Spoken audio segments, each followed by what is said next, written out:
Remember Vitaly? The half-naked field runner turned prank YouTuber who used to fake bomb threats and call it comedy? Yeah, that dude. Well, he's not exactly thriving these days. In fact, he's locked up in the Philippines and spiraling so hard it makes his old stunts look like Sesame Street. Our former king of clout-chasing chaos is now a full-blown international disaster. After months behind bars and crying to his lawyer, Vitaly Zdorovetskiy has finally managed to post bail. But don't get too excited. This isn't a get-out-of-jail-free card, it's more like get transferred from one cage to another and pretend that's freedom. Let's back up. Vitaly got arrested in early April after pulling his usual YouTube nonsense in Bonifacio Global City. And by nonsense, I mean crimes. Actual crimes. He harassed security guards, jacked a security patrol bike, stole a fan from a restaurant, ripped off a guy's baseball cap, and then stormed a McDonald's kitchen mid-live stream like some methed-up Gordon Ramsay. He was charged with 3 counts of unjust vexation. That's the Philippines' classy way of saying stop being a public menace. Each charge carries up to 6 months in jail, so that's 18 months total, if the courts don't stack on more like theft or harassment. And spoiler, they probably will. Bail in the Philippines isn't even guaranteed for foreigners, but somehow, whether it was cash, crocodile tears, or monopoly money, Vitaly posted it. Still, the Bureau of Immigration said, nope, not today. He's still in their custody at Camp Bagong Diwa because they've labeled him an undesirable alien. And no, not the Area 51 kind, just the kind that makes everyone ask, how is this dude still around? But wait, it gets worse. The Philippines just changed their law because of this man. I'm not even joking. New rule. If you're vlogging in public, you have to blur or censor the faces of background people. Thanks to Vitaly's disrespect and live-streamed harassment, vloggers now have to do extra editing just to avoid becoming the next cautionary tale.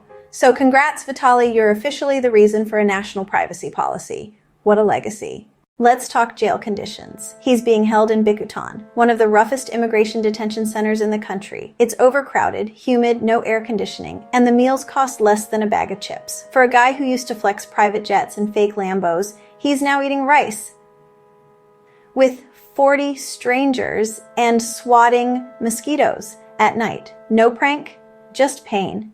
Mental health? Also not great. According to legal insiders and coverage by channels like Legal Mindset, Vitaly's been crying in front of his lawyer, begging officials for forgiveness, and writing desperate letters blaming mental illness. He's lost a ton of weight and looks like the ghost of his former self. And his lawyer, even she kind of mocked him in an interview, said it was awkward watching him cry. When your own legal defense is laughing at you, yeah, things are bleak. Meanwhile, he's trying to sell off all his US properties to scrape together cash. Word is he wants to buy personal security in jail, or worse, try to bribe his way out. Because when all else fails, just start a GoFundMe for your freedom, I guess. Oh, and don't expect a heroic return home. Both Russia and the US have made it clear they don't want him, not even for free. The Department of the Interior said it flat out. Vitaly isn't going anywhere until he finishes his sentence. So he's just stuck.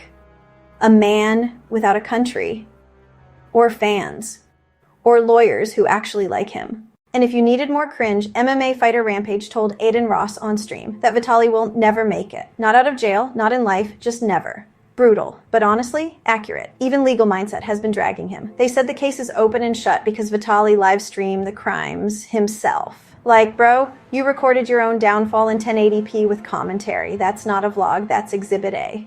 Oh, and let's not forget the change.org petition floating around claiming he verbally assaulted a surfing instructor in Boracay, because apparently no Filipino island was safe from this man's behavior. Now, after all this, he's saying he wants to apologize to his victims, if he's released, which sounds more like PR than remorse. But sure, let's pretend. So where are we now? Vitaly is out on bail, but still behind bars, shunned by 2 nations, blamed for a national law change, and broke enough to pawn off his real estate portfolio. From prank king to international cautionary tale, this man really speedrun rock bottom. Let this be a lesson. Don't film your crimes. Don't mess with foreign laws. And for the love of God, don't think it was just a prank is going to hold up in court. If Vitaly ever gets out, maybe he can prank himself into therapy.